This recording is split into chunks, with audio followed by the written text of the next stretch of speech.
નમસ્કાર. એક એવી સાંજ જ્યાં પ્રકૃતિ પોંખાવાની છે.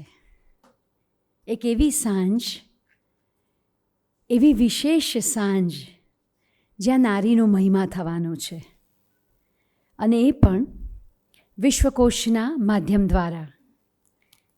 સાહિત્ય, સંસ્કાર, સંસ્કૃતિ અને કલાનું પવિત્ર ધામ એ આ ગુજરાતી વિશ્વકોશ, જેના પ્રાંગણમાં આપણે સૌ એકઠા થયા છીએ. અને વિશ્વકોશના 40 વર્ષની ઉજવણી નિમિત્તે વિશ્વવિહારના એક વિશેષ અંકમાં ગુજરાતની પ્રબુદ્ધ વ્યક્તિઓએ પોતાનું હૃદય ઠાલવ્યું. એનું એક સંસ્મરણ હું અહીંયા આરંભે ટાંકું. ઉદયન ઠક્કર. વાંચેલી કે સાંભળેલી વાત નહીં કહું, જોયેલી ને જાણેલી વાત કરીશ. 1992માં લંડન ખાતે ગુજરાતી સાહિત્ય અકાદમી UK દ્વારા યોજાયેલા ધીરુભાઈ ઠાકરના સન્માન સમારંભમાં હું ઉપસ્થિત હતો. તે દિવસે તેમણે સદ્ય પ્રકાશિત વિશ્વકોશના એક ભાગનું સૌને દર્શન કરાવ્યું. યજ્ઞકુંડની સુવાસ દરિયા પાર ફેલાતી જતી હતી. વિશ્વકોશ સંપાદિત થયો તે સોનું, પણ સોનામાં સુગંધ ભળી જ્યારે તે ઓનલાઈન મુકાયો. છેલ્લા કેટલાક વર્ષથી હું નિયમિત ઓનલાઈન લેક્સિકન વાપરું છું. તેના 2 ફાયદા: એક, મોબાઈલમાં તરત જોઈ લેવાય, ને બીજું, જોડણી કોશ ખોલવાથી ઉડતી ડસ્ટથી છીંકો ઓછી આવે. 10 વર્ષ પહેલાં વિશ્વકોશની ઓફિસે આવવાનું થયેલું. કુમારપાળ ભાઈએ કોઈ દાતાના પ્રસ્તાવને વિનયપૂર્વક નકારતા કહેલું, અત્યારે ભંડોળ પૂરતું છે. નરસૈયાએ કલ્પેલા વણલોભી અને કપટ રહિત વૈષ્ણવજન આવા હોય. વિશ્વકોશના જૂના સભાખંડમાં અને પછી નવા સભાખંડમાં પણ કાર્યક્રમોમાં હાજર રહ્યો છું. ઈયળથી પતંગિયું. સંસ્થા આખરે તો માનવોની ઉર્જાથી સંચારિત થાય છે. આજે વળી પાછું એક નવું સોપાન, વળી એક નવું પગથિયું, અને આ આરંભ કરીએ વિશ્વકોશ ગાનથી.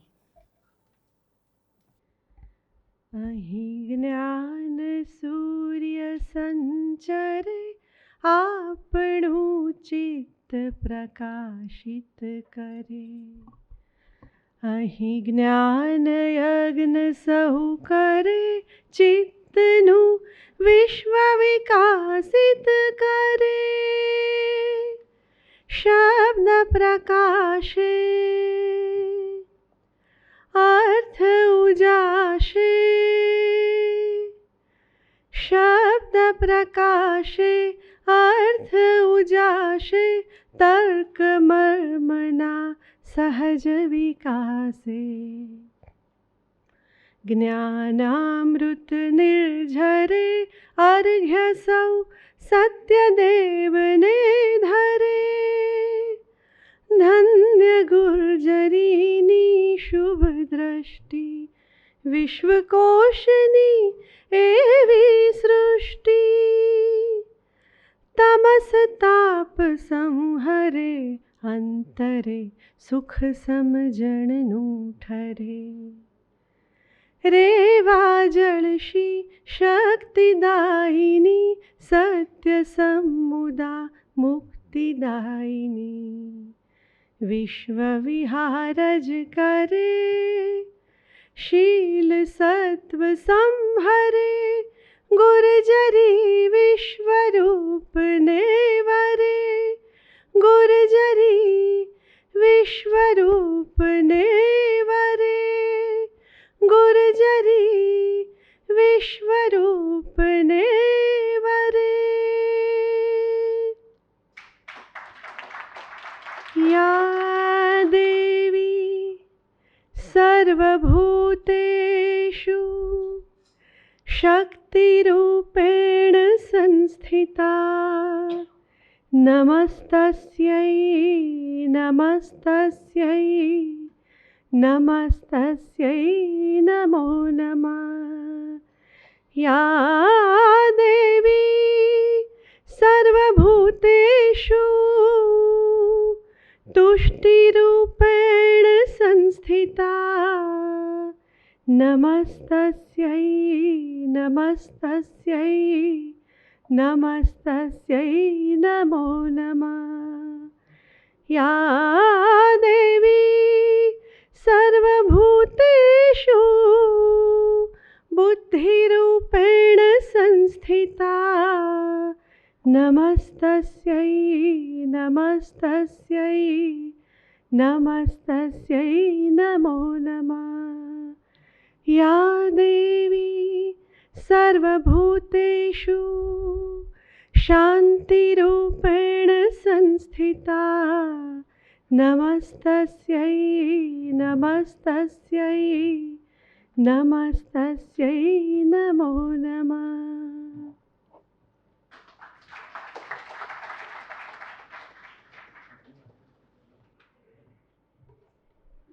સરસ્વતીનું સાચા અર્થમાં ધામ અને પવિત્ર તીર્થ એવા વિશ્વકોશના પરિસરમાં એક આજે આનંદવાની અનિરીક્ષણ નારીકોશ એના 3 ખંડનું વિમોચન. વિશ્વકોશના આરંભથી જ વિશ્વકોશ સાથે જોડાયેલા નિવૃત્ત ગુજરાતીના અધ્યાપક, સર્જક, સંપાદક, પત્રકાર એવા પ્રીતિબેન મિતભાષી, ખૂબ ઓછું બોલે અને ખૂબ કામ કરે એવા પ્રીતિબેનને નમ્ર નિવેદન કે તેઓ આવે અને પ્રસંગોચિત વક્તવ્ય આપે.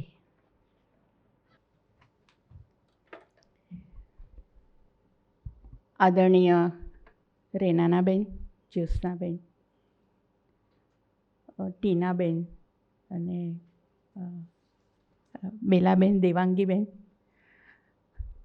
કુમારપાળભાઈ, નીતિનભાઈ, પ્રકાશભાઈ, આપ સર્વે મહાનુભાવો, આજે નારીકોશનું જ્યારે વિમોચન થઈ રહ્યું છે ત્યારે એક આનંદની લાગણી તો થાય જ છે, પણ અહીંયા ઉપસ્થિત જે એક સંયોગ રચાયો છે રેનાનાબેન, જ્યોત્સનાબેન ને દેવાંગીબેનનો, ત્યારે એમ થાય કે જાણે સેવા, સત્ય અને શબ્દ આ ત્રણેયનો એક ત્રિવેણી સંગમ જોવા મળે છે. એનો એક આનંદ વ્યક્ત કરું છું. આમ તો વિશ્વકોશ સ્ત્રીઓને અનુલક્ષીને અનેક પ્રવૃત્તિઓ કરે છે. અમારી યાત્રામાં ઉમેરણ તો ત્યારે થયું કે જ્યારે જાણીતા સાહિત્યકાર અને અનેક માધ્યમોમાં પ્રદાન કરનાર શ્રી ધીરુબેન પટેલ મુંબઈથી અમદાવાદ આવ્યા. આજે પણ અમે ધીરુબેનને સતત યાદ કરીએ છીએ. ત્યારે એમ થાય કે એના પરિણામે એમણે વિશ્વકોશને એક બીજું ઘર તો માન્યું, પણ એના પરિણામે એમણે અનેક પ્રવૃત્તિઓ શરૂ થઈ. એમને રોજ એક નવો વિચાર આવે અને રોજ જે સવારે ફોન કરીને કહે કે આપણે આવું કરવું છે. એમની વિશિષ્ટ કલ્પના તો એવી હતી કે 40 વર્ષે જ્યારે સ્ત્રીઓ એક પ્રકારનો ખાલીપો અનુભવતી હોય છે, તો તેમને લેખન સર્જન જેવી પ્રવૃત્તિમાં પ્રોત્સાહિત કરવા એમણે વિશ્વા નામની એક પ્રવૃત્તિ શરૂ કરી. સર્જન શિબિર, વાર્તા લેખન સ્પર્ધા, કિશોર કથાની સ્પર્ધા. એમની ઈચ્છા મુજબ એક એવું સામયિક હોવું જોઈએ કે સ્ત્રીઓ દ્વારા જ લખાય અને એનું સંપાદન થાય. તો એ વિશ્વાસ ત્રૈમાસિક નિયમિત રીતે અહીંથી પ્રકાશિત થાય છે. પ્રજ્ઞાચક્ષુ બહેનો માટે પણ યોગ શિબિરનું આયોજન અહીંયા થયું. તો અનેક બહેનોને એવોર્ડ અપાયા. મૃણાલિનીબેન સારાભાઈ, સિતારવાદક મંજુબેન મહેતા, ચિત્રકાર અર્પિતા સિંહ, વિચરતી જાતિ માટે કામ કરનાર મિત્તલ પટેલ, કેળવણી માટે જિજ્ઞા દવે, સજીવ ખેતી માટે ગોદાવરીબેન ભીંગરાડિયા અને આવી અનેક વિભૂતિઓને અહીંયા એવોર્ડ આપવામાં આવ્યા. આ એક વાત થઈ. બીજી ઈંટ જે છે એ સમર્પણની છે. તો આ જમીન પર જ્યારે ભવન નિર્માણનું કામ શરૂ થવાનું હતું ત્યારે પૂજ્ય મા સર્વેશ્વરીએ અહીં આવીને આશીર્વાદ આપ્યા. એમણે નારીકોશમાં બહુ ઊંડો રસ લીધો. આજે એમની સંસ્થા તરફથી નીકળતા અધ્યાત્મ સામયિકમાં આ સ્ત્રીઓના જુદા જુદા ચરિત્રો પ્રકાશિત થાય છે. એટલે સ્વર્ગારોહણ તીર્થનો તેમજ રાજુભાઈ, અરુણાબેન વગેરેનો સાથ પણ અમને મહત્ત્વનો બની રહ્યો. ત્રીજી ઈંટ જે છે એ સર્જનની છે. વિશ્વકોશમાં અનેક સ્ત્રીઓએ ફાળો આપ્યો છે. રક્ષાબેન છે, નલિનીબેન દેસાઈ છે, પ્રકૃતિ કાશ્યપ છે, એ બધાએ તો વિશ્વકોશમાં અધિકરણો લખ્યા છે, એમાં કામ પણ કરે છે. એના વિશ્વકોશ દ્વારા પ્રકાશિત થયેલા બાળ વિશ્વકોશમાં અનેક બહેનોએ કામ કર્યું છે, જેનો પરિચય આપણે હમણાં થોડા વખત પછી મેળવશું. આમ વિશ્વકોશની શિસ્ત અને અધિકરણ લેખનની તાલીમ પામેલા સૌના સાથથી આજે નારીકોશનું એક આ પ્રકાશન થઈ રહ્યું છે.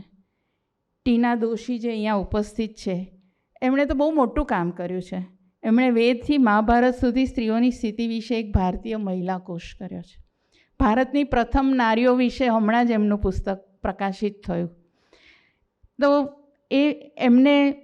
અમને જેમણે આ ક્ષેત્રે આગવું પ્રદાન કર્યું છે તેનો અમને સાથ મળ્યો, અને અમે એમને કહ્યું, અમે એમને વિનંતી કરી હતી કે તમે વિશ્વકોશમાં જોડાઓ, પણ જોડાયા નથી, પણ અવારનવાર આવી અને અમને એક સરસ પીઠબળ પૂરું પાડે છે.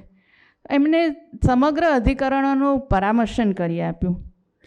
કેટલીક વસ્તુઓ આમાં એવી બની કે કોકની જન્મ તારીખ ન મળે, કોકની અવસાન તારીખ ન મળે, કોઈના ફોટા ન મળે, તો એ અમે બધાએ ભેગા થઈને ક્યાંક ને ક્યાંક પ્રયત્ન કર્યો, ફોન કરીને પણ ક્યાંકથી માહિતી મેળવી, પણ કેટલાકની ન મળી તો પણ એના કાર્યને ફોકસ કરીને આમાં એ અધિકરણને સમાવવામાં આવ્યું છે. એમણે મનવિતા બારાડી, એટલે બારાડી સાહેબનું જે આર્કવાઇઝ છે એમાંથી અમુક ફોટા અમને મળ્યા, કેટલીક વિગતો મળી, અને મારી સાથે શરૂઆતથી જ કામ કરનાર બેલા ઠાકર, એમને પત્રકારત્વનો બહુ બહોળો અનુભવ છે અને એનો સહયોગ પ્રાપ્ત થયો. એટલે મને ઘણી હળવાશ રહી. કોઈ પણ ઘટના બને એટલે અમે એકબીજાને ફોન કરીએ, સતત અપડેટ થતા રહીએ. આ કોશ તો પ્રકાશિત થઈ ગયો છે, પણ હમણાં જ મેં કહ્યું કે આ ખાલિદા જિયાનું અવસાન થયું છે તો આપણે એમાં નાખી તો દઈએ પહેલેથી. એટલે આવી એ બધી વસ્તુઓની ચીવટ આપણે રાખવી પડે અમારે, પણ મને બધાનો બહુ જ સહકાર મળ્યો. આવા ગ્રંથો બહાર પાડવા એ આજના સમયમાં બહુ મુશ્કેલ છે, એ આપણે સૌ જાણીએ છીએ, અને એના વેચાણના આંકડા પણ આપણને ખબર છે. તો આ સોશિયલ મીડિયાના જમાનામાં લોકો ઓછું વાંચે છે એની બૂમ આપણે સાંભળીએ છીએ. આ ગ્રંથો પહોંચાડવા, પ્રકાશિત કરવા તો અઘરું કામ છે જ, પણ એને પહોંચાડવાનું કામ અઘરું છે. પણ અમારું આ અઘરું કામ મનુભાઈએ બહુ સરળ કરી આપ્યું છે, એ બદલ ગુર્જરનો ખાસ આભાર માનું છું. અમે ઈચ્છીએ છીએ કે આ નારીકોશ તમે વાંચો, એમાં અમારી કોઈ ભૂલ રહી ગઈ હોય, કોઈ ત્રુટિ રહી ગઈ હોય તો તે અમને દર્શાવો, જેથી કરીને અમે સુધારી શકીએ. તો વિશ્વકોશ, કારણ કે વિશ્વકોશ એ નિરંતર ચાલતી પ્રક્રિયા છે અને હજી તો આ શરૂઆત છે. આમાં ઘણી સ્ત્રીઓના ચરિત્રો ઉમેરાતા જશે.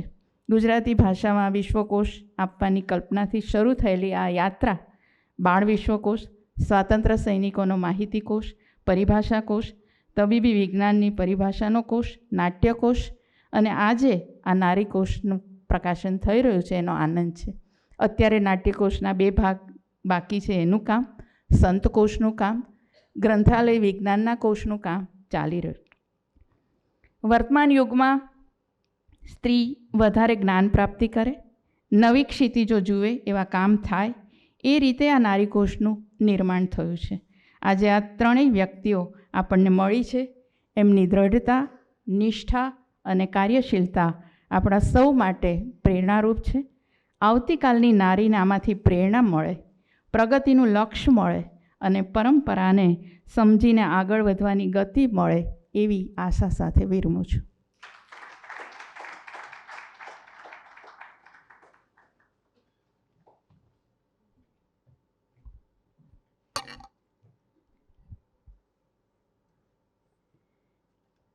માનનીય મંદાબેન પરીખને નમ્ર નિવેદન કે તેઓ માનનીય રેનાના જાબવાલાજીનું પુસ્તક નથી સ્વાગત કરે. મંદાબેન.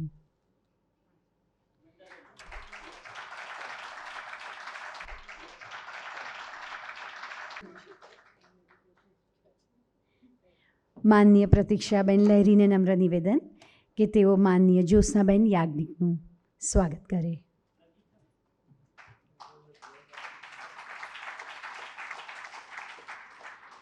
ટીનાબેન દોશીને નમ્ર નિવેદન કે દેવાંગીબેન ભટ્ટ જોશીનું સ્વાગત કરે પુસ્તકથી.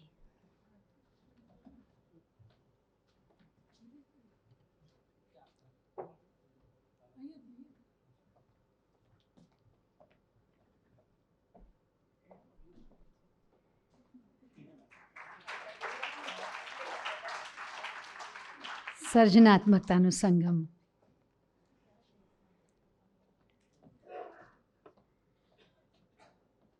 અને હવે નારીકોશના 3 ભાગનું વિમોચન, આનંદનો અવસર. સુગ્ન મંચને નમ્ર નિવેદન કે નારીકોશના 3 ભાગનું એમના વરદ હસ્તે વિમોચન કરે.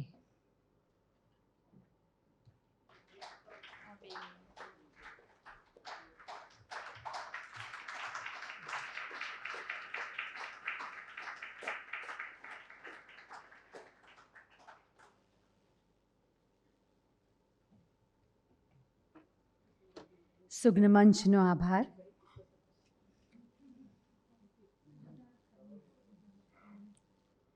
નારી, આવા આમ 2 શબ્દ બોલતા જ મન અને મોં ભરાઈ જાય. અને કદાચ શાસ્ત્રના કે સાહિત્યના એક પણ વિષય આ નારી શબ્દથી અછૂતા નથી. સંવેદના, લાગણી, ઉર્જા, ઉત્સાહ કેટલું એમાં ધરબાઈને પડ્યું છે. અને એનું એક સરસ ઉદાહરણ એ આજનો આ કાર્યક્રમ છે. આ પ્રકારના કાર્યક્રમની ઔપચારિકતા માટે પરિચય આપવો એ અનિવાર્ય છે, એટલે અલબત્ત અહીંથી આપું છું. પણ ત્રણેય મહાનુભાવોએ પોતપોતાનું એમનું હોવાપણું એ જ એમનો પરિચય છે. એમનું નામ અને એમનું કામ એ જ એમનો પરિચય છે. અને એ વાતનો આનંદ વ્યક્ત કરીને સર્વપ્રથમ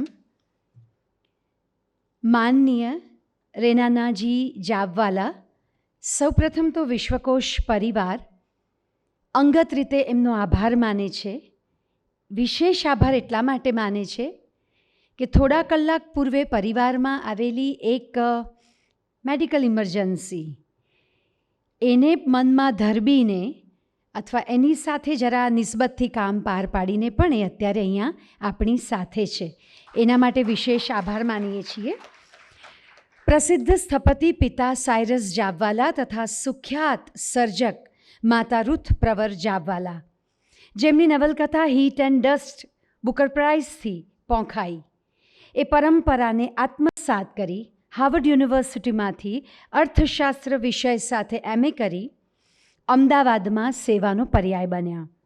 બીડી કામદારો, ખેતમજૂરો, ફેરિયાઓ જેવા હાંસિયામાં ધકેલાઈ ગયેલા વર્ગની સામાજિક આર્થિક ઉન્નતિનું ભગીરથ કાર્ય એમણે હાથ ધર્યું અને એમાંથી સેવાનો જન્મ થયો. સરકારની અનેક સમિતિઓમાં સક્રિય, દેશની આંતરરાષ્ટ્રીય સમિતિઓમાં મહત્ત્વનું જેમનું યોગદાન છે, તેઓ હાલમાં સેવા ભારતના હોર્ડમેનેટ સાઉથ એશિયાના ચેરપર્સન છે. ભારત સરકારે તેમની સામાજિક પ્રતિબદ્ધતાને પદ્મશ્રીથી પુરસ્કારી છે. અનેક રાષ્ટ્રીય આંતરરાષ્ટ્રીય પુરસ્કારોથી એમનું સામાજિક યોગદાન પોંખાયું છે. ને આ બધા ઉપરાંત અત્યંત સરળતા અને સહજતા એમના વ્યક્તિત્વની મુખ્ય અને આગવી ઓળખ છે. એવા રેનાના જાબવાલાને નમ્ર નિવેદન કે તેઓ આવે અને પ્રસંગોચિત ઉદ્બોધન કરે.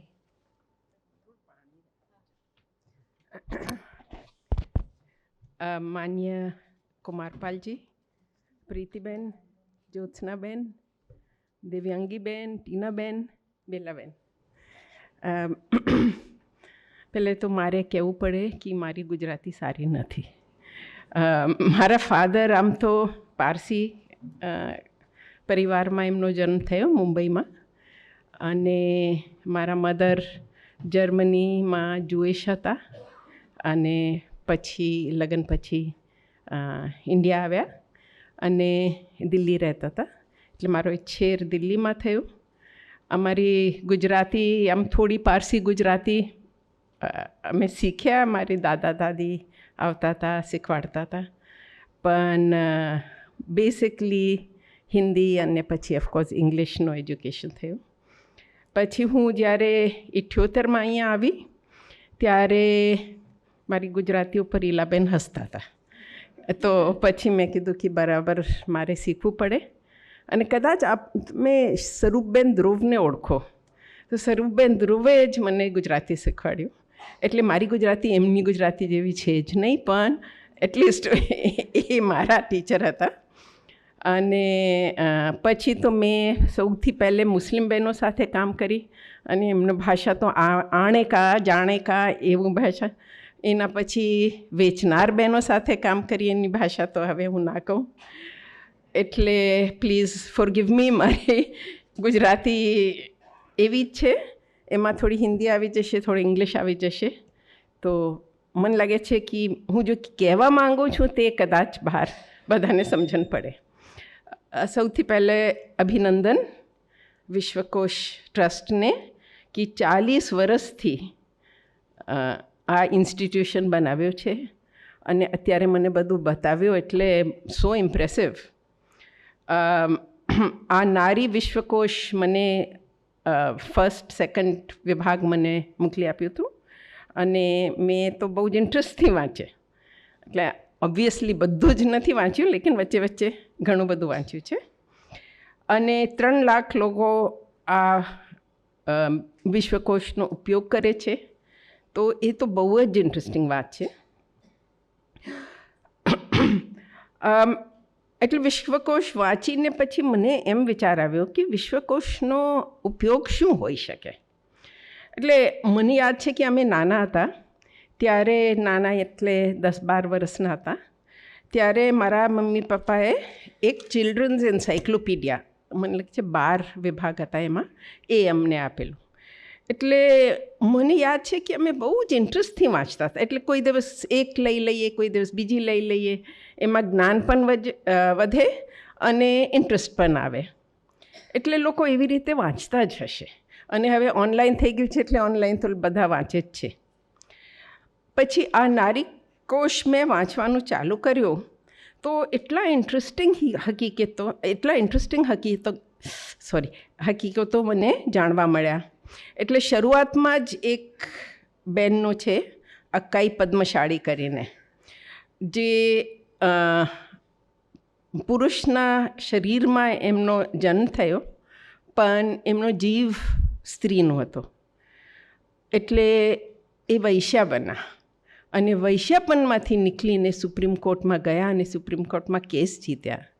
એટલે આવા આની અંદર દાખલાઓ છે. એક દાખલા બીજો આપું તો મારા એક કોલીગ અનિલાબેન ધોળકિયા, એ પણ એની અંદર છે અને એના વિશે હું એક વસ્તુ જાણતી નહોતી ને એમાંથી મને જાણવાનું મળ્યું. 30 વર્ષ એમને જોડે કામ કર્યું છે. ત્રીજું કે કોઈ પણ વિષયનું વિશ્લેષણ કરવું હોય, એનાલિસિસ કરવું હોય, રિસર્ચ કરવું હોય તો એમાંથી ઘણું બધું જ્ઞાન મળે.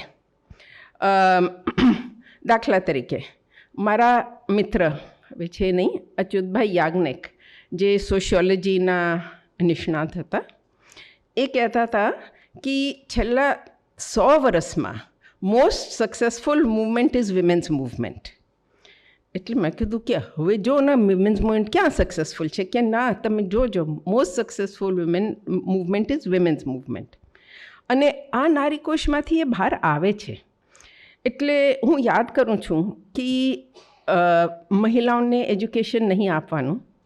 અને સાવિત્રીબાઈ ફૂલે જ્યારે શરૂ કર્યું 1850માં કદાચ, ત્યારે એમને ઉપર કીચડ લોકો ફેંકતા હતા. આજ સ્કૂલમાં જો તો વધારે તમને દીકરીઓ દેખાય અને કોલેજમાં પણ. એવી જ રીતે જે સૌથી પહેલાં ડૉક્ટર બન્યા, અને આ નારીકોશમાંથી મેં જોયું, જે સૌથી પહેલાં ડૉક્ટર બન્યા ડૉક્ટર રેડ્ડી, મુત્તુલક્ષ્મી રેડ્ડી, એ એકચ્યુઅલી સૌથી પહેલાં ડૉક્ટર એ બન્યા નહોતા પણ સૌથી પહેલાં ઇન્ડિયામાં એને મેડિસિન કર્યું. એટલે તે વખતે એમને પડદા કરીને મેડિસિન કરવું પડ્યું, ક્લાસમાં પડદા કરીને જવું પડ્યું, કારણ કે એક છોકરીને કેવી રીતે ક્લાસમાં લેવાય. 1907 આજ મેડિકલ સ્કૂલમાં જો તો 50% બહેનો છે. એવી જ રીતે હવે આગળ આવીએ તો 50 વર્ષની 50થી ઉપર વર્ષ પહેલાં Kiran Bedi first IPS officer બન્યા. અને આજે બિહારમાં, હું હમણાં બિહારથી આવી થોડા દિવસ પહેલાં, તો 50% કોન્સ્ટેબલ્સની ભરતી થાય છે, મતલબ મહિલાઓની ભરતી થાય છે. એટલે બહુ ફેર પડ્યો છે. ખરેખર જે 1000 વર્ષમાં નથી પડ્યા તે આ 100 વર્ષમાં કે 150 વર્ષમાં ફેર પડ્યો છે. એને માટે આપણને ખુશી થવું જોઈએ. અને જે આજની બહેનો છે, જે યંગ બહેનો છે, એમને ખબર નથી કે પહેલે કેવું હતું. એટલે એ હિસ્ટ્રી થોડું બહાર આવે તો સારું. તો પણ હવે આપણે જોઈએ તો એવરીથિંગ ઇઝ નોટ વન્ડરફુલ. આપણા દેશમાં મેલ પ્રેફરન્સ છે. આપણે દેશમાં સેન્સસ જનગણના થઈ નથી, એટલે 10 કે 14 વર્ષથી થઈ નથી. તો પણ 2011માં 1000 મેલ જન ઉપર 918 ફિમેલ હતા. અને મને લાગે છે એ વધી ગયા છે. લાસ્ટ એક NFHS 5 છે 2017નો, તો એમાં 929 થઈ ગયા છે. તો પણ દુનિયામાં નંબર શું છે? 1000 પુરુષો ઉપર 952 સ્ત્રીઓ. એટલે સ્ત્રીઓ નહીં, પણ જ્યારે જન્મ થાય ત્યારે 952. ઇવન બાંગ્લાદેશમાં 1000 ઉપર 952, આપણા દેશમાં 1000 ઉપર 918. એટલે મેલ પ્રેફરન્સ હજુ બહુ જ છે. અને આપણા દેશમાં એમ્નિયોસેન્ટેસિસ બેન કર્યું છે, બેટી બચાવ બધું આમ એ ચલાવ્યો છે. તો પણ એટલો બધો ફેર છે. બીજું, મારો જે મારો કામ છે એ શ્રમની દુનિયામાં, વર્કની દુનિયામાં, અર્થતંત્રમાં, ઇકોનોમીમાં. તો એમાં સ્ત્રીઓનું યોગદાન છે કેટલું છે? એટલે આપણે જોઈએ તો લેબર ફોર્સ પાર્ટિસિપેશન જે આંકડાઓ આવે છે એ બહુ ઓછા છે. મને લાગે છે 23%થી વધીને અત્યારે 27% થયા છે. બીજું કે પુરુષો કરતાં સ્ત્રીઓની કમાણી બહુ ઓછી છે. આઈ થિંક 0.6%, એટલે 0.6 for 100 for 1, એટલે 60%. તો એના કારણો શું? એટલે એક તો કે સ્ત્રીઓ કમાવે અથવા અર્થતંત્રમાં કામ કરે તો એમની ગણતરી નથી થતી. હું તમને દાખલા આપું તો અમે બિહારમાં એક સ્ટડી કરી. મારે બિહારમાં અમુક કામ ચાલે છે. બિહારમાં એક સ્ટડી કરી. બિહારમાં એમ હતું કે લેબર ફોર્સ પાર્ટિસિપેશન રેટ 10% છે. 10%. હવે તમે બિહારમાં જાઓ તો ખેતરમાં બહેનો જ કામ કરતી હોય. અમે એક જાણીતા સ્કોલર પાસે ફરીથી એ સ્ટડી કરાવી, એટલે સ્મોલર સ્ટડી. એમાં 52% નીકળ્યું, 52%. એટલે 10% ક્યાં ને 52% ક્યાં? કેમ કે જે બહેનો પોતાના ખેતરમાં કામ કરે છે એમની ગણતરી, એ પુરુષ પોતાના ખેતરમાં કામ કરતા હોય તો એને લેબર ફોર્સમાં માનવામાં આવે છે. એક સ્ત્રી એમના એ જ ખેતરમાં કામ કરતી હોય અને વધારે સ્ત્રીઓ હવે કામ કરે છે, કારણ કે પુરુષો તો છોડીને જાય છે, એટલે એમને વર્કર ગણવામાં આવતું નથી. એટલે એ કારણ છે કે ગણતરી આપણી ઓછી છે. એટલે ગણતરી ઓછી હોય તો પછી તમને ખેતરનો જ હું દાખલો લઉં તો તમને બીજ નહીં મળે, ફર્ટિલાઇઝર નહીં મળે, એટલે સરકારી જેટલા તમને મળવું જોઈએ એ નહીં મળે. એટલે તમારી કમાણી ઓછી જ રહેવાની. બીજું કે આજકાલ પરિવારો ભણાવે છે અને એમની ઈચ્છા છે કે મારી દીકરી ભણે, પણ કમાવા માટે નથી મોકલતા. કે મારી દીકરી બહાર જાય તો બગડી જાય, કોઈની સાથે જતી રહે, એવું બધું બીક છે. ત્રીજું કે લોકોની દૃઢ માન્યતા છે કે પુરુષ કમાવે એટલે પુરુષનો ધર્મ છે કમાવાનું, કર્મ છે કમાવાનું, અને સ્ત્રીનો ધર્મ છે ઘરકામ કરવાનું. એટલે સ્ત્રીઓ બાળકના ઉછેર કરે, એ લોકો જે ઘરમાં કામ હોય તે કરે, અને પુરુષો બહારથી પૈસા લાવે. એટલે એ બહુ જ દૃઢ એક માન્યતા છે. ચોથું કે કોઈ પણ કામમાં ટેકનોલોજી આવે તો એમાંથી સ્ત્રીઓ ડિસ્પ્લેસ થઈ જાય અને પુરુષો આવી જાય છે. દાખલા દઉં તો કન્સ્ટ્રક્શન ઇન્ડસ્ટ્રી એટલે બાંધકામમાં સ્ત્રીઓ શું કરે છે કે માથા ઉપર ઈંટ લઈ જાય છે. પુરુષો શું કરે છે એ પણ કરે છે થોડું, પણ એ ક્રેન હોય તો એની ઉપર બેસે, ટ્રેક્ટર હોય તો એની ઉપર બેસે. દિલ્હીમાં મારો ઘર છે, ત્યાં મેટ્રો બને છે, એમાં બધા જ પુરુષો. ત્યાં પહેલે સ્ત્રીઓ હતા, અને જે નાના ઘરો બને છે એમાં સ્ત્રીઓ છે હજુ, પણ જે મોટા ટેકનોલોજીવાળા જે કામો છે એમાં બધા પુરુષો આવી જાય છે. એટલે એ સિચ્યુએશન અત્યારે છે કે 100 વર્ષમાં યા 200 વર્ષમાં બહુ જ ફેર આવ્યા છે. હેલ્થમાં, એજ્યુકેશનમાં, રિકગ્નિશનમાં, એટલે એ ફેર આવ્યો છે. પણ કામમાં અને મેલ પ્રેફરન્સમાં હજુ આપણે બહુ પાછળ છીએ. એટલે સ્ત્રી આંદોલનનું ભવિષ્ય શું એ બે જોતા. એક તો એ મેલ પ્રેફરન્સ, એને કેવી રીતે દૂર કરવાનું. હવે હું રીત નથી કહેતી કારણ કે એમાં બહુ વાર લાગશે, પણ જ્યારે મા બાપ દીકરીને પરાયાધન નહીં માને, અત્યારે પરાયાધન એટલે જ્યારે મા બાપ એમ વિચારે કે મારા ભવિષ્ય એટલે પરિવારના ભવિષ્ય દીકરી સાથે અને દીકરો સાથે બંને સાથે છે, એટલે બંનેના ભવિષ્ય એમના માતા પિતા સાથે છે, ત્યારે એ પરાયાધનવાળો જશે. અત્યારે શું છે કે મારી દીકરી તો જતી રહેશે તો બીજા પરિવારમાં જશે, અને મારે ત્યાં તો વહુ આવશે, એટલે દીકરીનો કિંમત એકદમ ઓછું થઈ જાય.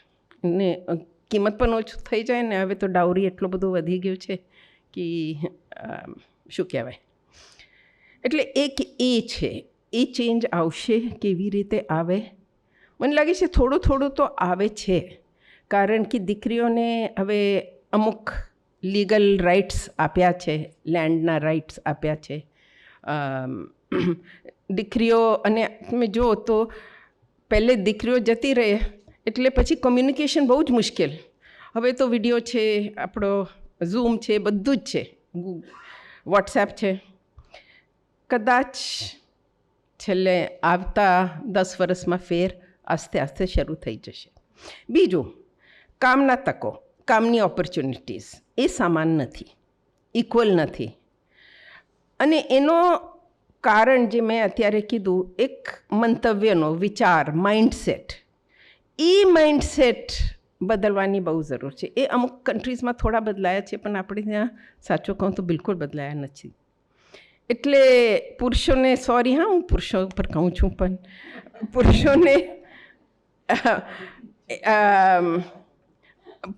પુરુષોને પોતાની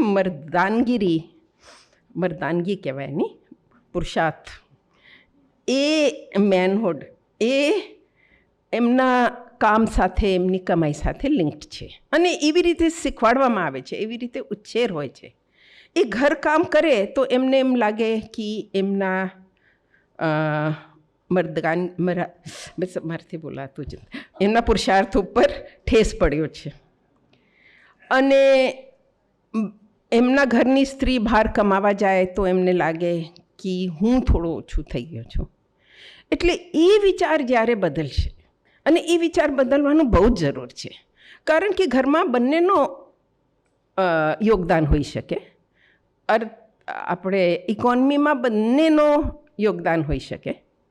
એમાં આપણે સમાનતા વિશે જોવું હોય તો એ માઇન્ડસેટ બદલવાની જરૂર છે. અને એ કેવી રીતે બદલે? જ્યારે મહિલાઓ ડિમાન્ડ કરે અને પુરુષો સમજે. કારણ કે મેં કીધું ને કે 200 વર્ષમાં કે 150 વર્ષમાં એટલો બધો ફેર પડ્યો છે. કેમ કે મહિલાઓએ પુશ કર્યું અને ઘણા પુરુષોએ લીડ કર્યા. લીડ છે. મેં સાવિત્રીબાઈની વાત કરી, ફૂલેની, તો એની અંદર જ્યોતિ ફૂલેનો બહુ જ મોટો હાથ છે. ઇનફેક્ટ એમનો જ હાથ છે. એટલે પુરુષો લીડ પણ કરે, મહિલાઓ ડિમાન્ડ પણ કરે, તો પછી આ બદલવાની શરૂઆત થશે. બસ મને એટલી વિશ્વાસ છે મને કે હવે આ 40 વર્ષ વિશ્વકોશનો થયો, હવે 40 વર્ષ બાકી તો છે. હવે 40 વર્ષ પછી તમે આ નારીકોશ બહાર પાડશો, એમાં એકદમ સમાનતા હશે. અને જે નારીઓ કામ કરે છે અને જે નારીઓનો તમે ચિત્ર આપશો એ એવા જ હશે કે એમને ઘરમાંથી પણ તક મળ્યો, સમાજમાંથી પણ તક મળ્યો. અને એક નહીં, તમે તમારા અત્યારના નારીકોશમાં એવું છે ને કે Kiran Bedi first IPS officer કેટલા લડીને આવ્યા, પણ હવે નારીકોશમાં બધા આમ ઓટોમેટિકલી ઇક્વલ થઈ જશે. Thank you.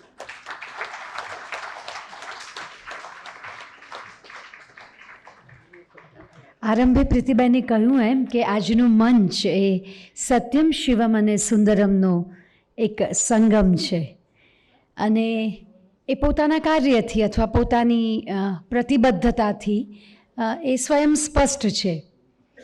શ્રી જ્યોત્સનાબેન યાજ્ઞિક, બાહોશ ધારાશાસ્ત્રી, ન્યાય અને સંવેદનાનું મિશ્રણ, ઉર્મી અને બુદ્ધિનો સરવાળો, શિક્ષણ સાથે સીધો અનુબંધ, અમદાવાદની સિટી સિવિલ અને સેશન્સ કોર્ટના ભૂતપૂર્વ ન્યાયમૂર્તિ અને જાણીતા કાયદાકીય નિષ્ણાત, 3 દાયકાથી વધુ સમય સુધી IAS IPS તથા ન્યાયાધીશોને તાલીમ અને કાયદાકીય શિક્ષણ આપ્યું. એડમાસ યુનિવર્સિટીના પ્રો વાઇસ ચાન્સલર તરીકે એમણે સેવા આપી. જ્યોત્સનાબેન ના કેટલાક એવા કેસ અથવા કેટલીક એમનું એ બાહોશપણું એ ગુજરાત માટે સ્વયં સ્પષ્ટ છે, અને કેટલાક એવા ચુકાદાઓ જે માત્ર અને માત્ર એમની નિર્ભીકતાને કારણે શક્ય બન્યા છે. એ જ્યોત્સનાબેનને નમ્ર નિવેદન કે તેઓ આવે અને પ્રસંગોચિત વક્તવ્ય કરે.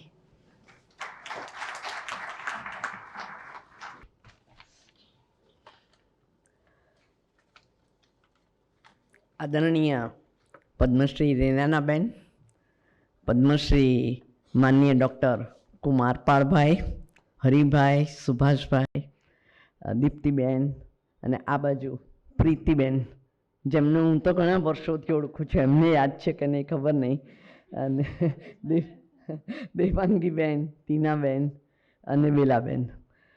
કશી વાતની શરૂઆત કરું એ પહેલાં મને એમ લાગે છે કે આ 2 સંપાદક વિરાંગનાઓ જે છે એમને આપણે પેટ ભરીને અભિનંદન આપવા જોઈએ, કારણ કે બહુ જ ભગીરથ અને બહુ જ કપરું કામ. આટલું ભગીરથ અને કપરું કામ કરવું એ સ્વયંમાં એક સિદ્ધિ છે. અને કોઈ મને એમ કહે કે આ સિદ્ધિને એક લીટીમાં તમારે બિરદાવવાની છે અથવા એનાથી પણ ઓછું જઈને એક શબ્દમાં બિરદાવવાની છે, તો હું એમ કહીશ કે બ્રેવિટી ઇઝ જિસ્ટ ઓફ ધી બેસ્ટ બેન.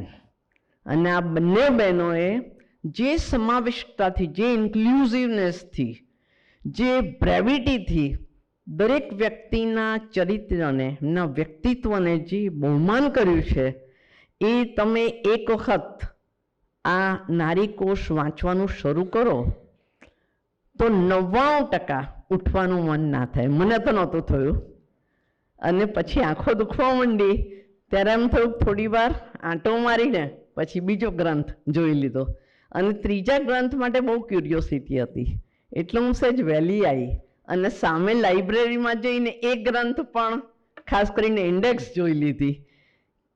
હવે આ જે નારીકોશ લખવામાં આવ્યા છે એ જે બેકગ્રાઉન્ડમાં લખવામાં આવ્યા છે, અથવા સમાજ અત્યારે જે અવસ્થામાં છે એ અવસ્થામાં લખવામાં આવ્યા છે, એ બહેનોના સંઘર્ષનો યુગ છે.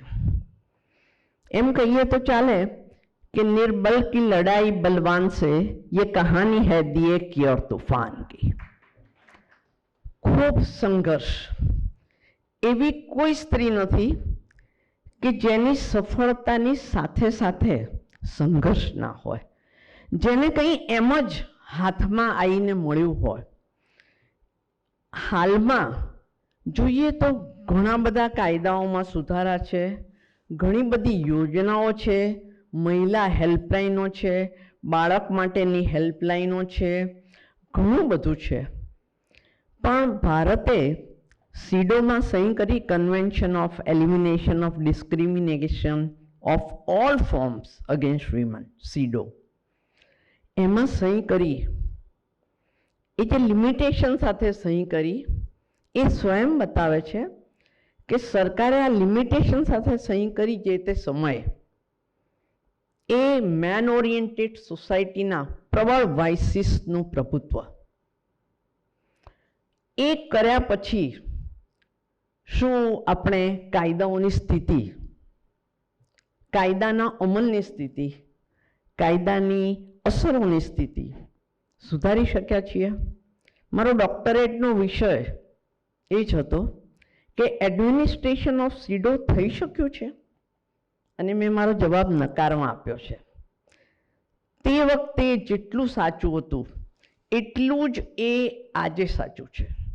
ભારતે બંધારણમાં સમાનતા, સ્વતંત્રતા, આત્મસન્માન, ગૌરવ, ગરિમા, આ બધા શબ્દો, આ બધા અધિકારો મૂળભૂત અધિકાર સ્વરૂપે દરેક નાગરિકને આપ્યા છે. પણ શું આ અધિકારો બધાને મળ્યા છે ખરા? હું જ્યારે એમ કહું બધાને મળ્યા છે ત્યારે આ હોલમાં બેઠેલી હાઈલી ક્વોલિફાઈડ એજ્યુકેટેડ નારી નહીં, પણ એક અંતરિયાળ ગામમાં એક દુખિયારી બહેન, એક આદિવાસી સ્ત્રી, એક વિષાદથી જેનું જીવન ભરેલું છે એવી નારી, એને આ અધિકારોની ખબર પણ નથી. મળવાની વાત તો પછી આવે છે, એને જ્ઞાન પણ નથી કે આ મારો અધિકાર છે. આજની સ્થિતિ, એના માટે બહુ સરસ એક શાયરે કીધું છે. એણે કહ્યું છે કે કહેતા હૈ ફૂલ કે ચમન બદલ ગયા હૈ, कहते हैं सितारे भी कि नभ बदल गया है, पर मैं कहती हूँ लाशें वही है, सिर्फ कफन बदल गया है. वातो खूब सरस. स्टीरियोटाइप्स कदी जाए नहीं. स्टीरियोटाइप्स ત્યારે હતા એવા જ છે. રખીને માનતા કે આ વાત ભારતની છે અથવા તો માત્ર ભારતની છે. આ વાત સાઉથ એશિયાની છે અને બીજા અનેક યુરોપિયન દેશોની છે. કારણ કે muscles power is the power as we know it. તો જે અધિકારો છે એ અધિકારોને સ્વીકારી શકવા જેટલું સામર્થ્ય પણ આપણે આ સમાજને આપી નથી શક્યા. સેકન્ડરી એક્ઝિસ્ટન્સ એ નારીનો પરિચય છે. આત્મનિર્ભરતા, એમ્પાવરમેન્ટ, એની વાતો તો ઘણા વર્ષોથી થાય છે અને બધા જ વાતો કરનારા બહુ જ નિષ્ઠાપૂર્વક આ વાતો કરે છે. રખેને માનતા કે ક્યાંય કોઈ નાનું મોટું પણ દંભ કરે છે. પરંતુ ખાટલે મોટી ખોડ છે. રેનાના મેને કીધું change of mindset, son preference. આ change of mindset of the society as a whole જરૂરી છે. ગુજરાત વિશ્વકોશ ટ્રસ્ટના ટ્રસ્ટીઓના માઇન્ડમાં નહીં, એના સંપાદક બહેનોના મગજમાં નહીં, અહીં બેઠેલા સુજ્ઞ ઓડિયન્સના સભ્યોમાં નહીં, પણ છેક અંદર સુધી, છેક છેવાડા સુધી જ્યારે આ વિચાર જશે અને જ્યારે આપણે જેન્ડર બેઝ વાયોલન્સ એના વિશે લખવાની જરૂર નહીં પડે. અરે આવતી પેઢીને જેન્ડર બેઝ વાયોલન્સ હતું એ પણ પ્રશ્નાર્થ થાય એવી સ્થિતિનું જો નિર્માણ કરીએ તો અત્યારે જે આપ્યા છે વન સ્ટોપ સેન્ટર, મહિલા હેલ્પલાઇન, બાળકોની હેલ્પલાઇન, તો એની જરૂર રહેશે નહીં. ઇકોનોમિક એમ્પાવરમેન્ટ એ એમ્પાવરમેન્ટનો હાઈવે છે. પણ આ ઇકોનોમિક એમ્પાવર્ડ વુમન મેરેજ પછી ઇકોનોમિક એમ્પાવર્ડ રહી શકતી નથી.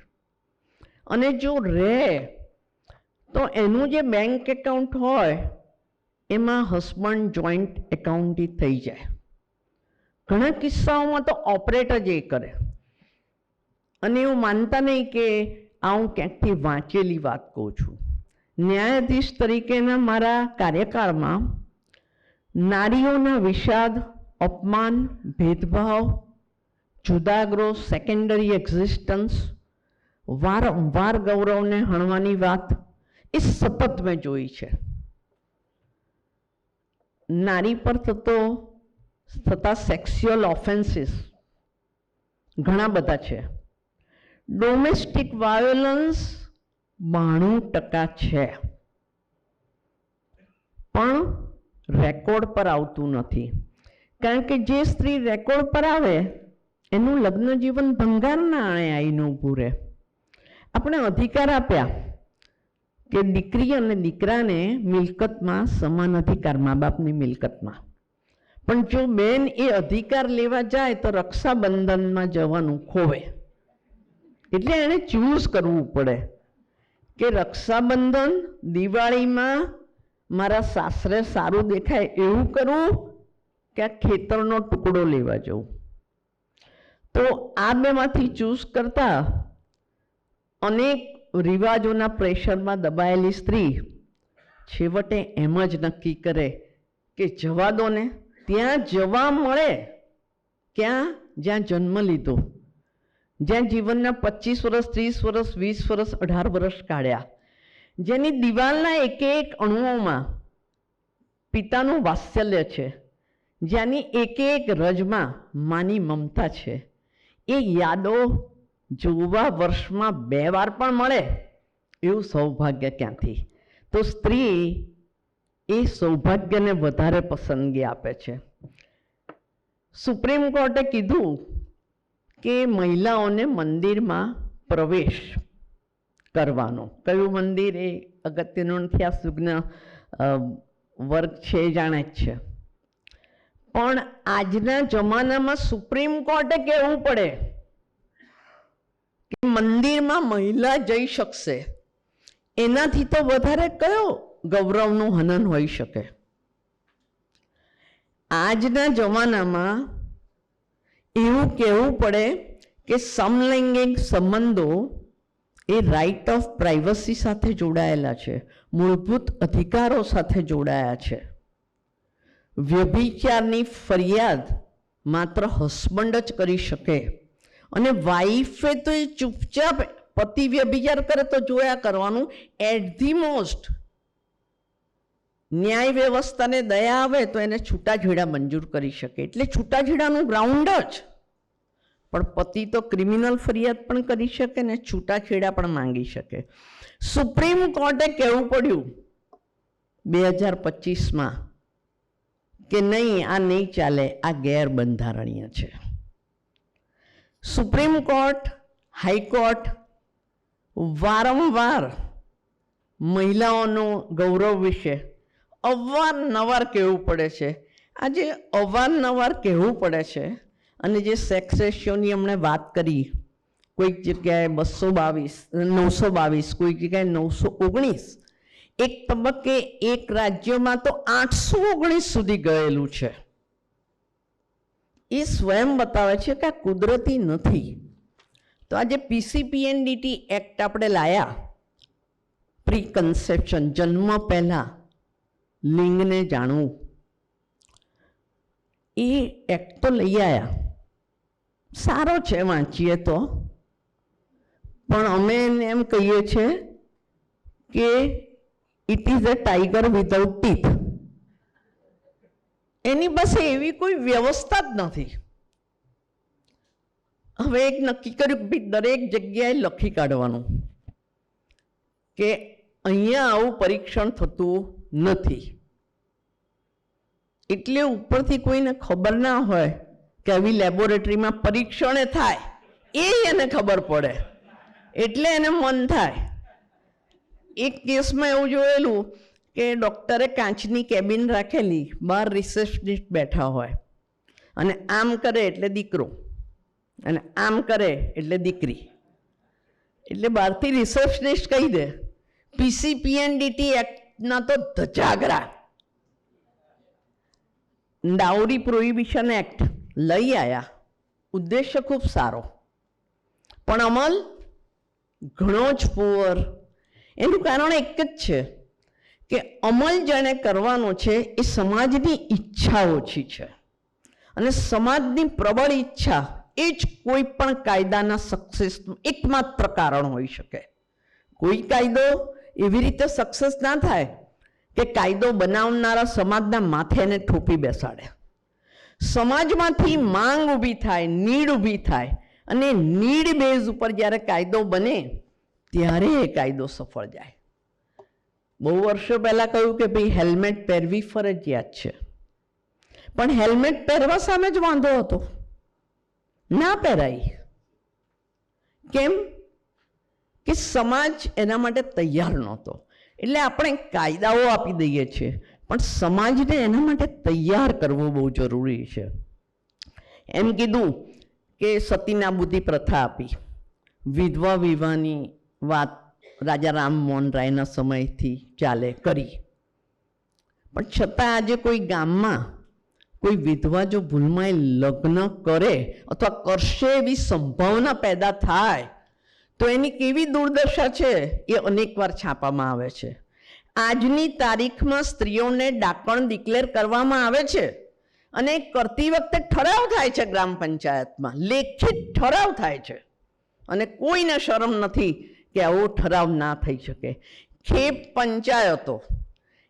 પંચાયતો ફરમાન આપે છે કે જો ત્યાંથી આ બેને ઠાર કરો. અંગ્રેજો આપતા હતા એવું ફરમાન, દેખો ત્યાં ઠાર કરો. શું આ સમાજના જે માંધાતાઓ છે એ લોકોના ધ્યાનમાં નથી? ચોક્કસપણે ધ્યાનમાં છે. બળાત્કારના કાયદામાં સમર્થનની જરૂર નથી, અથવા કોઈ સમર્થનકારી પુરાવાની જરૂર નથી. ભોગ બનનાર કે એટલું જ પર્યાપ્ત છે. એ આવતા 1990 થઈ ગયા ત્યાં સુધી એક સ્ત્રી એમ કે મારા પર બળાત્કાર થયો છે તો પહેલું તો એ બદનામીનું ભૂત એ મરે ત્યાં સુધી એનો પીછો ના છોડે, એના પરિવારનું કચ્ચરઘાણ નીકળી જાય. અને એટલે આજની તારીખમાં માતા પિતાઓ દીકરીને એવું કહે છે કે પૈસા બાપલા સહન કરીને બેસી રહે, ફરિયાદ ના કરતી. એ ખોટું છે, પણ જે સમાજમાં આપણે જીવી રહ્યા છીએ એની અંદર જ્યારે કોઈ સ્ત્રી પોતાના ઉપર જાતીય સતામણીની વાત કરે છે ત્યારે સૌથી મોટું રિસ્ક છે risk of being not believed. એને માનવાની નથી. પોતે મનાશે કે કેમ આટલી યાતના, આટલો અત્યાચાર, આટલો શારીરિક ત્રાસ, આટલી બધી જાતીય સતામણી વેઠ્યા પછી એને પોતાને પ્રશ્ન છે કે આઈ એમ ટેકિંગ રિસ્ક ઓફ બીંગ ડિસબિલીવડ. મને કોઈ માનશે નહીં, અને આ બનાવ માટે કોઈ બીજું નહીં, તે જ જવાબદાર છે. હમણાં જ જસ્ટિસ વર્માએ કહ્યું નિર્ભયા પછી, એનો કેવો અને કેટલો પાલન થાય છે એ પ્રશ્ન છે. 1948માં UDHR universal declaration of human right આવ્યું, ભારત તેમાં સિગ્નેટરી છે. એમાં કીધું કે all human beings are born free, freedom is everyone's fundamental right, and all have taken birth with equal dignity. આપણને ક્યાંય જોવા મળતું નથી. તો આ જોવા નથી મળતું, અને જેન્ડર ઇનજસ્ટિસ છડેચોક દેખાય એવો છે. 100માંથી 12 બહેનો માત્ર એટલા માટે નોકરી છોડી દે છે કે એના વર્ક પ્લેસ પર એના ઉપર સેક્સ્યુઅલ હેરેસમેન્ટ થાય છે, અને એ વિશે બોલી નથી શકતી. અને જો કોઈ એકાદ હિંમત કરીને બોલે તો એ કોઈ રીતે સાબિત કરી શકતી નથી, અને ખૂબ જ હાસ્યાસ્પદ પરિસ્થિતિમાં મુકાઈ જાય છે. તો દોસ્તો, મારું કહેવાનું એટલું જ છે કે આપણે એક જેન્ડર સ્ટીરિયોટાઇપ્સ યુગમાં જીવી રહ્યા છીએ. સ્ટીરિયોટાઇપ્સ એટલે ચોક્કસ પ્રકારની માન્યતા ચોક્કસ સેક્સ બાબતે, કે આ સેક્સનો ધર્મ ઘરકામ જ કરવાનો, આનો ધર્મ માત્ર રસોઈ કરવાનો. સુપ્રીમ કોર્ટે એક જજમેન્ટમાં કીધું કે એમને ગૃહિણી નહીં કહેવાના, હોમ મેનેજર કહો, કારણ કે એ મેનેજર ના હોય તો તમારું ઘર જ ચાલે એમ નથી. તમારામાંથી એક કે નોકરીએ ના જઈ શકે, ઘરમાં જેટલી વ્યક્તિઓ છે. સુપ્રીમ કોર્ટે ઠરાવ્યું હોમ મેનેજર.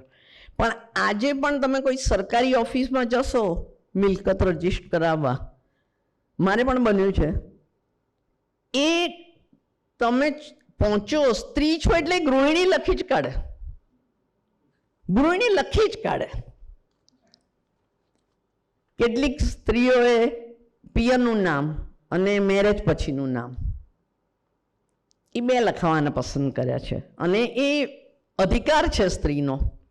પણ આ અધિકાર રાજકોટમાં આવેલી નામ બદલવાની સરકારી ઓફિસના જે અમલદારો, કારકુનો, પટ્ટાવાળા એ માનવા જ તૈયાર નથી.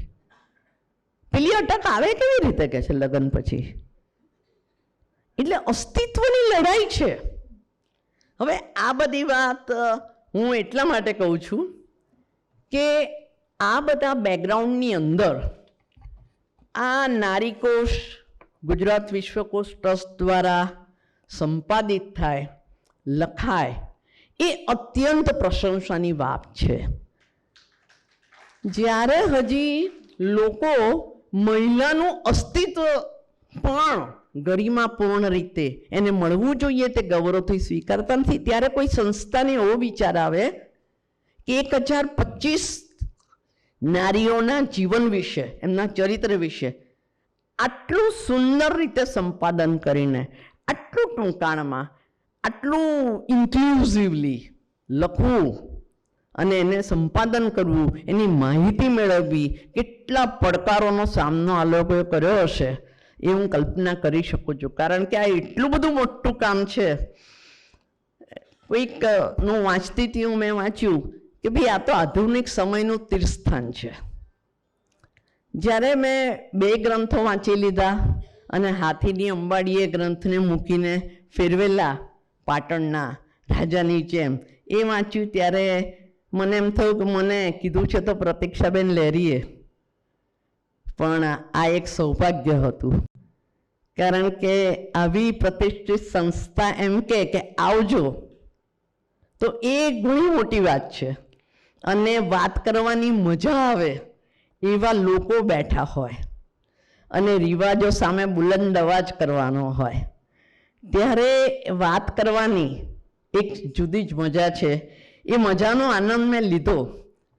અમારા કૃષ્ણકાંતભાઈ વખારિયા વિશ્વ ગુજરાતી સમાજ ચલાવતા, એ અમને બોલાવતા હંમેશા. અમરભાઈ ભટ્ટ પણ અમારા ફિલ્ડના આમાં છે. એમાં એક ભારતના પ્રથમ મહિલા ન્યાયાધીશનું પણ છે લખાણ, અને બહુ ઇમ્પ્રેસિવ છે. એવી માહિતીઓ અમૂલ્ય માહિતી કહેવાય. કારણ કે અધરવાઇઝ તમે કોઈ સોર્સમાં જોવા જાઓ તો મળવી બહુ દુર્લભ છે. ધારો કે કેરાલાના લેડી હોય એ ચંડી મેડમ, તો કેરાલામાં કદાચ જાણીતા હોય, પણ આખા ભારત વર્ષમાં અને કદાચ વિશ્વમાં જાણીતા કરવા એ બહુ મોટું ભગીરથ કાર્ય હતું, જે આ લોકોએ ખૂબ સફળતાથી પાર પાડ્યું છે. અને આ સંસ્થાએ જે ઓનલાઈન પ્રકાશનો રાખ્યા છે, એમાં મને એમ લાગે છે કે આખું વિશ્વ એક દિવસ આ બધું જ વાંચી શકશે.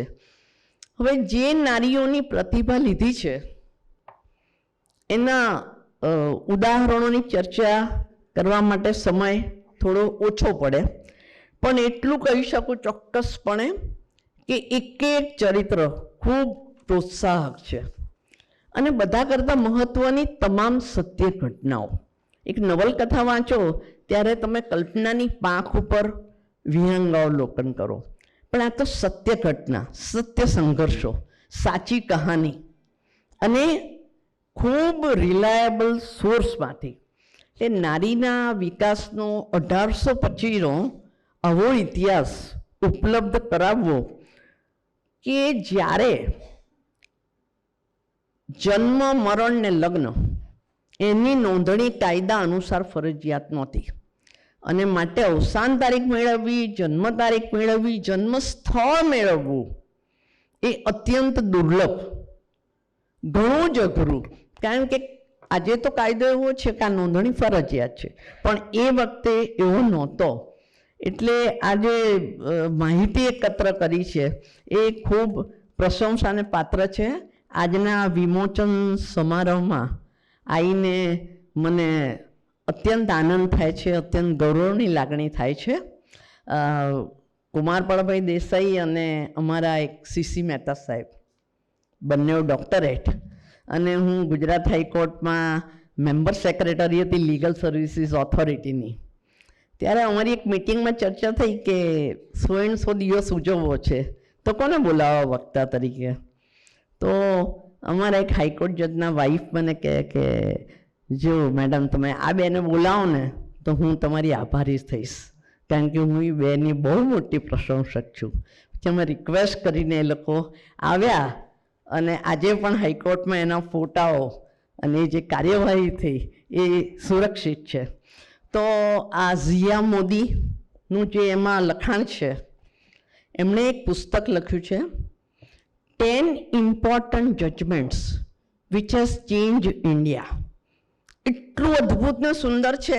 એકંદરે એ પણ સંપાદન કાર્ય છે, પણ સંપાદન કાર્ય સાથે એમના પોતાના પણ મૂલ્યો જે રીતે મૂકવામાં આવ્યા છે એ રીતે પુસ્તક આજના કાયદાના વિદ્યાર્થી માટે બહુ જ અગત્યનું પુસ્તક કહી શકાય. એવી રીતે મેડમ અન્ના ચંડીનું આખું વ્યક્તિત્વ, કોઈ વિષય એવો નથી કે નારી કોષે બાકી રાખ્યો હોય. પછી એ ભૂગોળ હોય, અર્થશાસ્ત્ર હોય, કાયદો હોય, ઇતિહાસ હોય, વિજ્ઞાન હોય કે કોઈ પણ ક્ષેત્ર હોય. એટલે મારા પેટ ભરીને અભિનંદન આપું છું.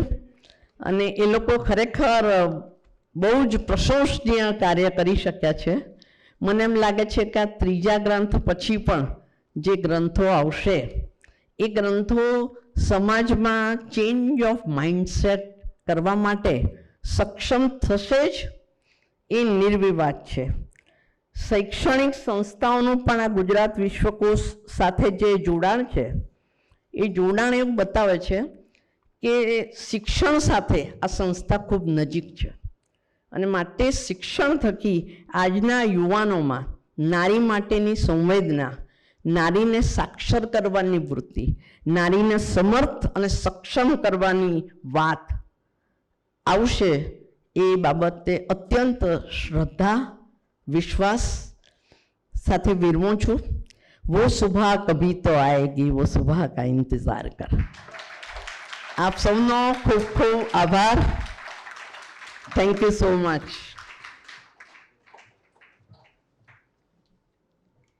અને હવે વાસાંસી જીર્ણાનીના સર્જક દેવાંગી ભટ્ટ જોશી, મૂળે શિક્ષક, શિક્ષણ કાર્ય છોડી સર્જનની દિશામાં પ્રવૃત્ત થાય, લખતા ગયા અને પુરસ્કૃત થતા ગયા. એમની વિશેષતા એ છે કે એમનું સર્જન શિક્ષણમાં પણ પોખાતું રહ્યું છે. નવલકથા, વાર્તા અને નાટ્ય લેખનની આ સર્જનાત્મક કલમ સાહિત્ય અકાદમી, દર્શક પુરસ્કાર, ગુજરાત સંગીત નાટ્ય અકાદમી, ઇન્ડિયન નેશનલ થિયેટર અને ટ્રાન્સમીડિયા દ્વારા પુરસ્કૃત છે. તાજેતરમાં ડૉક્ટર કુમારપાળભાઈની નવલકથા પર આધારિત નાટકમાં કુંતીના પાત્રમાં આપણે એમને પરકાયા પ્રવેશ કરતા જોયા છે. એ દેવાંગીબેન પ્રસંગોચિત બે વાત આપણી સાથે કરશે.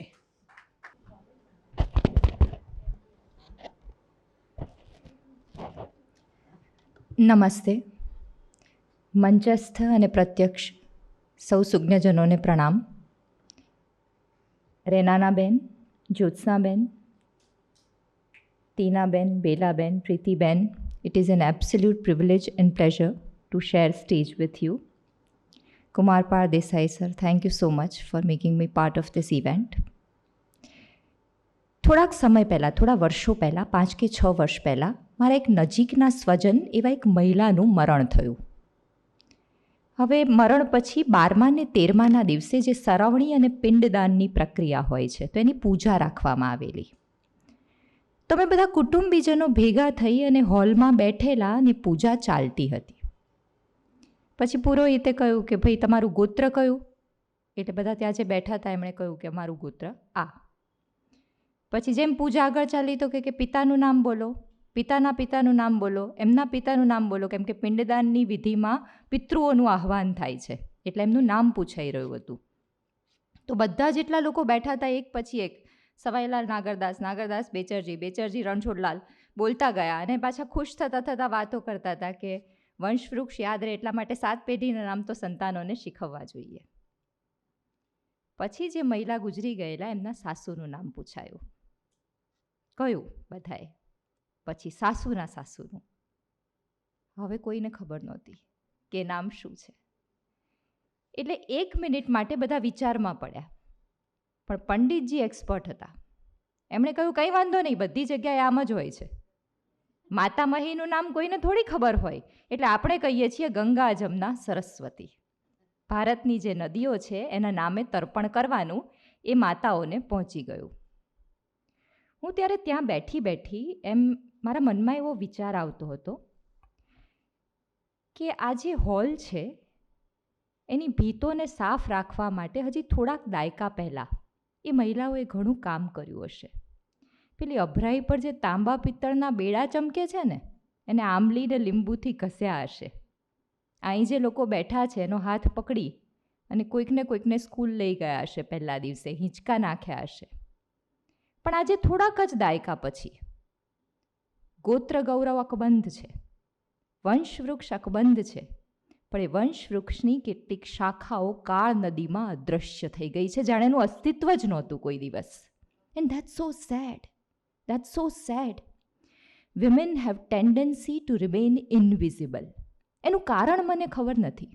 બની શકે કે એમની સામાજિક કેળવણીનો ભાગ છે, અથવા તો એમના લોહીમાં એ પારંપરિક ટેવ વહે છે કે એમનામાં કર્તા ભાવ ઓછો છે.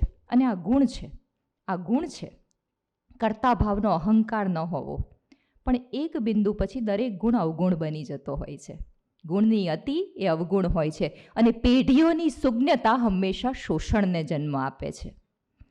અને આ વાત ફક્ત ભારતની નથી કે સ્ત્રીનું પ્રદાન ઓછું ગણાય છે અથવા સ્ત્રીનું પ્રદાન ઓછું છે, એ ફક્ત ભારતની વાત નથી. 1865માં વર્જિનિયા વુલ્ફ કહે છે કે throughout the history whatever anonymous was written by woman. Anonymous કહીને જેટલું પણ લખાણ લખાયું છે એ સ્ત્રીએ લખેલું. કેમ એવું કરેલું? કેમ એણે પોતાનું નામ ન આપ્યું? કારણ એ હતું કે સ્ત્રીએ લખેલું લખાણ જે હતું એને એટલી ગંભીરતાથી લેવામાં નહોતું આવતું. સ્ત્રી કંઈ બૌદ્ધિક હોઈ શકે એમ માનવામાં આવતું હતું. સિલ્વિયા પ્લાથ અત્યારે દરેક સિલેબસમાં, દરેક યુનિવર્સિટીના સિલેબસમાં સિલ્વિયા પ્લાથની કવિતા ભણાવાતી હશે, ફક્ત ભારતના જ નહીં બહારના પણ. પણ Sylvia she died at the age of 32 અને એણે એના જીવનમાં એકમાત્ર નવલકથા, ઓટોબાયોગ્રાફિકલ નવલકથા જે લખી, the bell jar, that was hugely criticized and ridiculed by critics. અને એણે પોતાનું નામ નહોતું આપ્યું, સ્યુડોનિમથી લખેલી એ કથા. એના મૃત્યુ પછી એ મહાન બની, પણ એના પોતાના જીવનકાળ દરમિયાન એ જાણતી નહોતી કે સારું લખે છે. It is so unfortunate. કોઈક યુરોપિયન કવયત્રીએ લખ્યું છે, મને એનું નામ નથી આવડતું, શી ઇઝ એનોનિમસ, કે the bravest battles that ever were fought, do you know by whom and when? The bravest battles that ever were fought, do you know by whom and when? You will not find it in history of the world because it was by mothers of men. માતાઓએ સંઘર્ષ કર્યો છે. મને દુનિયાની તો બહુ નથી ખબર, પણ મને મારી ખબર છે કે મારી નાનીના જે મમ્મી હતા ને એ કરાચી પાસે સિંધમાં મલીર નામનું કોઈ ગામ હતું. એ મલીરમાં રહેતા હતા અને બિલકુલ ભણેલા નહોતા, બિલકુલ સહેજ પણ ભણેલા નહોતા. પછી એ પરણ્યાને કરાચી આવ્યા. એમને 5 દીકરીઓ. એમણે 5 દીકરીઓને અક્ષર જ્ઞાન આપ્યું, એનીથી વધુ તો ન કરી શક્યા. મારા નાનીએ મારા મમ્મીને ભણાવી, ગ્રેજ્યુએટ કરી. મમ્મીએ મને ભણાવી, મેં મારી દીકરીને ભણાવી. આજે મારી દીકરી જે કંઈ પણ લખે છે કે જે કંઈ પણ બોલે છે એની પાછળ પેલી મલીર ગામમાં ઊભેલી સ્ત્રી ક્યાંક ને ક્યાંક છે. એનું નામ કોઈને ખબર હોય કે ન હોય, પણ એ છે અને યાદ રહેવી જોઈએ. દરેક જાતિને, દરેક પેઢીને પોતાની ગૌરવ ગાથાઓની જરૂર હોય છે. અને ગૌરવ ગાથાઓ આજે આ નારી કોષ દ્વારા આપણે આપી રહ્યા છીએ કે તમે એકલા નથી. તમારી જે પીડાઓ છે, તમારા સંઘર્ષો છે, તમારી કેડીની જે તકલીફો છે એ તમારા એકલાની નથી, આગળ ઘણા લોકોની હતી અને લોકો એને પાર કરીને નીકળ્યા છે. ફેમિનિઝમ શબ્દ પછી કદાચ આવ્યો હશે, પણ છતાં એ ફેમિનિસ્ટ વિમેન તો હતી. એ મજા છે કે તમે ફેમિનિસ્ટ હોઈ શકો, તમને ફેમિનિઝમની થિયરી આવડવાની જરૂર નથી, મને માસ્ટર શેફમાં જતાં નથી આવડતું, પણ મને રોટલી કરતાં તો આવડે છે. એટલે સૈદ્ધાંતિક રીતે ઘણીવાર કોઈક બાબત ન પણ સમજાતી હોય, પણ છતાંય તમે હોઈ શકો. તો એ સ્ત્રી જેણે પહેલીવાર એમ નક્કી કર્યું કે ના, મારી દીકરી ભણશે, એ સ્ત્રી જેણે નક્કી કર્યું કે ભલે પીરિયડ્સમાં હોય મંદિરમાં જશે, એ તમામ સ્ત્રીએ ક્યાંક ને ક્યાંક આજના જીવનમાં પ્રદાન કર્યું છે. અને this is celebration of all those women who were not celebrated throughout their life. મેં વાંચ્યા બંને ગ્રંથો, મારી પાસે પણ બંને ગ્રંથ આવેલા, અને એમાં સ્ટ્રાઇકિંગલી મને 3 નામ બહુ જ મજા પડે એવા લાગ્યા. એક હતું અબલા બોઝનું નામ, બંગાળમાં, અને એની સાલ લખી છે 1865. આ એ સમય છે જ્યારે રવિન્દ્રનાથ ટેગોર એક્ઝિસ્ટ કરતા હતા. અને રવિન્દ્રનાથે સમયને એક્સપ્લેન કરતાં લખેલું કે એ સમયે સ્ત્રીને અસૂર્ય સ્પર્શા કહેવામાં આવતી. અસૂર્ય સ્પર્શા એટલે જેને સૂર્યના કિરણોએ સ્પર્શ નથી કર્યો, જે ઘરની દિવાલોની બહાર નથી નીકળી. મોટા ઘરની સ્ત્રીને ગંગા સ્નાન કરવા જવું હોય ને તો એને પાલખીમાં બેસાડીને આખી પાલખી ડૂબાડવામાં આવતી, એટલે એણે બહાર ન નીકળવું પડે. એ સમયમાં અબલા બોઝે 88 પ્રાથમિક ગર્લ્સ સ્કૂલ શરૂ કરી છે. કઈ રીતે કર્યું હશે આ કામ? And this is so inspiring. આવતી પેઢી ક્યારેક આ વાંચશે તો એને લાગશે કે મારી તકલીફો તો કંઈ નથી, એક પિઝા નથી ખવાતો, અરે આ શું વાત છે, આમનો પથ જુઓ, આ શું છે. એ ગૌહરજાન નામના સ્ત્રી છે. ગૌહરજાનના પિતા અને માતા આર્મેનિયન હતા, પણ પછી એમનો લગ્ન વિચ્છેદ થયો અને mother got married to a Muslim, so she was given name Gauhar Jaan. અને એણે સંગીતની ઉસ્તાદો પાસેથી તાલીમ લીધેલી, બહુ જ પ્રખ્યાત થયા, અને મોટા મોટા નવાબો અને રાજા મહારાજાઓને ત્યાં એમને આમંત્રણ મળતું. તો જ્યારે સ્વાતંત્ર્ય સંગ્રામ ચાલતો હતો ત્યારે ગાંધીજીએ એમને કહ્યું કે અમારે ફંડ્સની જરૂર છે, તો તમે અમને થોડું ફંડ મોકલી શકશો, કારણ કે સદ્ધર હતા, મોટા મોટા એમને કહેણ આવતા. ગૌહરજાને 12,000 રૂપિયા આપેલા. 12,000 એ જમાનામાં જ્યારે સોનું 18 રૂપિયે તોલો હતું. આ એ સમયની વાત છે. આપણે એમનું નામ નથી જાણતા, હું તો નહોતી જાણતી, મેં તો આ વાંચ્યું એટલે મને ખબર પડી. આ વાંચ્યું અને મને લાગ્યું કે અહીંયા હું જ્યાં ઊભી છું ને એની પાછળ કેટલી બધી સ્ત્રીઓ પેલી જેવી રીતે રિલે રેસમાં ટોર્ચ લઈને દોડે ને, કે એક પેઢી ટોર્ચ લઈને દોડી, પછી એનો સમય પૂરો થયો એટલે એણે મારા હાથમાં આપી, હવે મારે અહીંથી દોડવાનું ને મારી દીકરીના હાથમાં આપવાની છે. જીવન બહેતર થશે, બધું સારું થશે. આજે સંપૂર્ણ નથી ને શું સંપૂર્ણ હોય છે? કશું નથી હોતું, પણ સંપૂર્ણ થવાનું છે. અને ત્રીજો, મેરિલ સ્ટ્રીપ. મને બહુ ગમે છે મેરિલ સ્ટ્રીપ. મેરિલ સ્ટ્રીપ વિશ્વના સૌથી વધુ સિનેમાના ઇતિહાસમાં most nominated for Oscar and Emmy female તરીકે ઓળખાય છે. 17 વખત ઓસ્કાર નોમિનેશન અને 26 વખત એમી એવોર્ડ્સ માટેનું nomination, which is rare. Meryl સ્ટ્રીપને એકવાર કોઈકે પૂછ્યું કે what it takes to be first female anything. એ ડૉક્ટર હોઈ શકે, એન્જિનિયર હોઈ શકે, એસ્ટ્રોનોટ હોઈ શકે, કંઈ પણ. What it takes to be first female anything? And she said, it takes guts and it takes grace. Guts તો આપણે સમજીએ જ છીએ કે જોઈએ, હિંમતની તો ઓફકોર્સ જરૂર હોય છે, પણ વધારે અગત્યનો શબ્દ છે બીજો, દેટ ઇઝ ગ્રેસ. ઘણીવાર જીવનનું દુર્ભાગ્ય એ છે કે આપણે જ્યારે બહુ મોટી લડત લડતા હોઈએ ને ત્યારે લડતમાં સામેવાળો પછી હારે છે, પહેલાં આપણે હારી જઈએ છીએ. સ્ત્રીઓ કડવી બની જાય છે. એની લડત એટલી બધી અઘરી છે કે ક્યાંક ને ક્યાંક એ પોતાની જે સહજ પ્રસન્નતા છે ને એ ગુમાવી બેસે છે, ને એ જ હાર છે, એ જ હાર છે. તો મને લાગે છે કે સહજ પ્રસન્નતાને ટકાવી અને 1, 2, 3 મારાથી શક્ય છે એટલા પગલાં હું લઈશ. કુંદનિકાબેને બહુ સરસ લખ્યું છે કે આ દુનિયાને હું ન બદલી શકું તો કંઈ નહીં, પણ મારો ખૂણો મેં એક દીવો પેટાવીને અજવાળ્યો છે, અને એટલું જ આપણી પાસે શક્યતા હોય છે. તો પ્રસન્ન વદના શૌર્યા સ્થિરા પ્રાણદાયિની સ્વયં પ્રભા.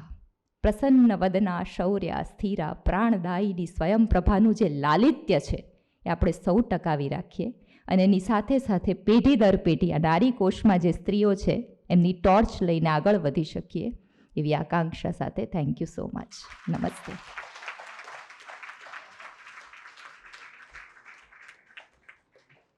આભાર દેવાંગીબેન. અને જ્યાંથી આપણે આરંભ કર્યો તે અંત તરફ સૌએ શાબ્દિક રીતે નારી કોષને પહોંચ્યો, એનો અભ્યાસ કર્યો ને આટલા ઓછા સમયમાં આટલી અદ્ભુત વાત ત્રણેય વક્તાશ્રીઓએ કરી. પણ આજે શબ્દ ખેડાયો, કલમ ખેડાઈ અને જે કાંઈ વાવેતર થયું એ તો કેટલા સહિયારા પ્રયત્નો સાથે.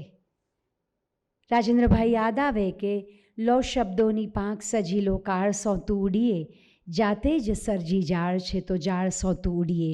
આ જાળ સાથે જે સૌ કોઈ ઉડ્યા અને આજે આ નારીકોશના 3 ભાગ પ્રકાશિત થયા. હવે એક ક્ષણ કે એ નિમિત્તે એવા સૌનો આદર, એવા સૌનો અહીંથી અભિવાદન અને સર્વશ્રી શ્રદ્ધાબેન ત્રિવેદી. શ્રદ્ધાબેનને નમ્ર નિવેદન કે તેઓ મંચ પર આવે. અગ્રણી બાળ સાહિત્યકાર, બાળ વિશ્વકોશના લેખિકા અને વિશ્વ ત્રૈમાસિકના તંત્રી, વિશ્વ પ્રવૃત્તિના આયોજક એવા શ્રદ્ધાબેન, આ સૌનું અહીંયા અભિવાદન વિશ્વકોશ પરિવાર કરી રહ્યો છે. સર્વશ્રી શ્રદ્ધાબેન ત્રિવેદી. રેનાનાબેનને નમ્ર નિવેદન કે એમના વરદ હસ્તે શ્રદ્ધાબેનનું અભિવાદન કરે. તે પછી હિનાબેન શુક્લ, ગુજરાત વિશ્વકોશ ટ્રસ્ટના લલિત કલા કેન્દ્રમાં સતત સહયોગ જેમનો સાંપડ્યો તેમજ વિશ્વકોશની પ્રવૃત્તિમાં અહર્નિશ ઊંડો રસ જેઓ લઈ રહ્યા છે, હિનાબેન શુક્લ. જ્યોત્સનાબેનને નમ્ર નિવેદન કે હિનાબેનનું અભિવાદન કરે. ત્યાર પછી અંજનાબેન ભગવતી, અમેરિકન યુનિવર્સિટીમાંથી ઉચ્ચ ડિગ્રી પ્રાપ્ત કરનાર અને પર્યાવરણ અને અનુલક્ષીને ગુજરાતી અને અંગ્રેજીમાં અદ્ભુત પુસ્તકો આપનાર અંજનાબેન ભગવતી. રેનાનાબેનને નિવેદન કે તેઓ એમના વરદ હસ્તે અભિવાદન કરે. ત્યાર પછી સુધાબેન ભટ્ટ, શારદા મંદિરમાં જેમના હાથ નીચે જેઓ ગુજરાતી વિષય ભણ્યા અને એમના સંસ્કાર ભૂલ્યા નહીં, સંગીત અને સ્થાપત્યના મર્મગ્ન અખબારમાં જેમના અતિપ્રિય લેખ સૌ ગુજરાતીઓ માણી રહ્યા છે, સુધાબેન. રેનાનાબેનને નિવેદન એમનું અભિવાદન કરે. ત્યાર પછી અમલાબેન પરીખ, ગુજરાત બાળ વિશ્વકોશમાં સ્પોર્ટ્સ વિશે અધિકરણો લખનાર તથા મહિલા ખેલાડી વિશે પુસ્તક લખનાર અમલાબેન. જ્યોત્સનાબેનને નિવેદન કે એમના વરદ હસ્તે અમલાબેનનું અભિવાદન કરે. શુભ્રાબેન દેસાઈ, બાળ વિશ્વકોશમાં વિવિધ વિષયો પર લેખન કરનાર અને મંગળના ગ્રહને અનુલક્ષીને કિશોર કથા લખનાર શુભ્રાબેન. દેવાંગીબેનને નિવેદન કે તેમના વરદ હસ્તે અભિવાદન કરે. શુભ્રાબેન. ત્યાર પછી પૂર્વીબેન ઝવેરી, ફિઝિક્સના તજજ્ઞ અને ગુજરાતી વિશ્વકોશમાં ફિઝિક્સના અધિકરણો લખનાર ચુનીલાલ મડિયાના પુત્રી. દેવાંગીબેનને નિવેદન કે એમના વરદ હસ્તે પૂર્વીબેનનું અભિવાદન કરે. ઉર્મિલાબેન ઠાકર, સરદાર પટેલ યુનિવર્સિટીમાં મુખ્ય ગ્રંથપાલ તરીકે કાર્ય કરનાર ગ્રંથાલય વિજ્ઞાનના ઊંડા અભ્યાસી અને લેખિકા. જ્યોત્સનાબેનને નિવેદન કે અભિવાદન કરે. રાજશ્રીબેન મહાદેવિયા, બાળ વિશ્વકોશના અધિકરણ લેખિકા, સદા પ્રફુલ્લિત વ્યક્તિત્વ ધરાવનાર વ્યક્તિ, સ્વામિનારાયણ સંપ્રદાયના અભ્યાસી રાજશ્રીબેન મહાદેવિયા. રેનાનાબેનને નિવેદન કે તેમનું અભિવાદન કરે. અલ્પાબેન શાહ, વિશ્વકોશના પ્રત્યેક કાર્યક્રમનો પ્રારંભ જેમના કંઠે ગવાયેલા સુરીલા વિશ્વકોશ ગીતથી થાય એવા પ્રસિદ્ધ ગાયિકા, હાસ્ય નાટક અને હાસ્ય લેખો લખનાર અલ્પાબેનનું અભિવાદન કરશે બેલાબેન ઠાકર, વિશ્વકોશ પરિવારના જ બેલાબેન. પ્રીતિબેન ચોકસી, દર રવિવારે સવારે 10:30 વાગે ઓનલાઈન જેમની બાળ વાર્તા પ્રસારિત થાય છે તેવા નૈસર્ગિક કલાકાર. પ્રીતિબેનને નમ્ર નિવેદન કે પ્રીતિબેનનું અભિવાદન કરે. અમિતાભ મડિયા, ગુજરાતના અગ્રણી ચિત્રકાર, વિશ્વકોશની સાથે વર્ષોથી જોડાયેલા ચિત્રકારો વિશેના અધિકરણો લખનાર ચુનીલાલ મડિયાના સુપુત્ર ટીનાબેનને નમ્ર નિવેદન કે એમના વરદ હસ્તે અભિવાદન કરે. અનિલભાઈ રાવલ, ગુજરાતી ભાષાના અનોખા ચાહક, દિવાન બલ્લુભાઈ પ્રાથમિક શાળા કાંકરિયાના પૂર્વ આચાર્ય, સંસ્કાર દીપિકા સામાયિકના તંત્રી અનિલભાઈનું અભિવાદન રેનાના બહેન કરે.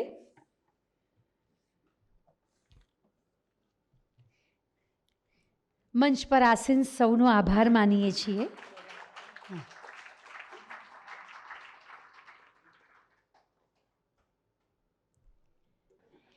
અને અંતે પરિચય આજે તો માત્ર એટલો જ આપવાનો કે નારી કોષનું લોકાર્પણ અને સંપાદન પ્રીતિ શાહ અને બેલાબેન ઠાકર. એટલે બેલાબેન આમ અત્યંત જાણીતા પત્રકાર છે. બેલાબેનને નમ્ર નિવેદન કે કાર્યક્રમના અંતે આભાર વિધિ કરે.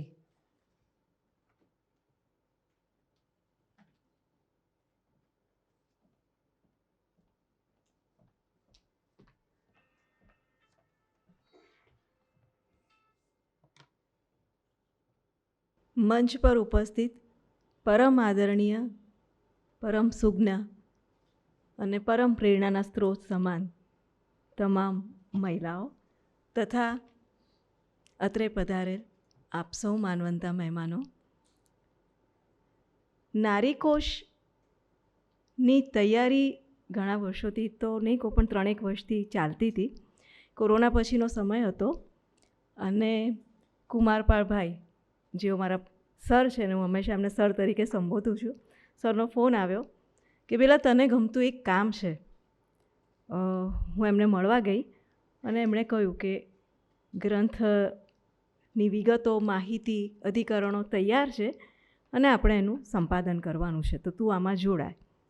અને મેં સહર્ષ એ આમંત્રણ સ્વીકાર્યું, કારણ કે નારી હંમેશા મારા માટે એક પ્રિય વિષય રહી છે. ફક્ત લખાણ માટે નહીં પણ જીવનમાં પણ નારી મનને સમજવું. કદાચ એક સ્ત્રી છું એટલા માટે વિશેષ રુચિ રહી નારીનું લેખન, નારીના સંઘર્ષો, નારીની સિદ્ધિઓ. અને પત્રકાર તરીકે કામ કરતી હતી ત્યારે નારી પ્રતિભાઓ પુસ્તક પણ 1999માં ગુર્જર પ્રકાશનના મનુભાઈએ પ્રકાશિત કર્યું હતું. એમાં 101 નારીઓ વિશે જે ગુજરાતના હતા એમનો તો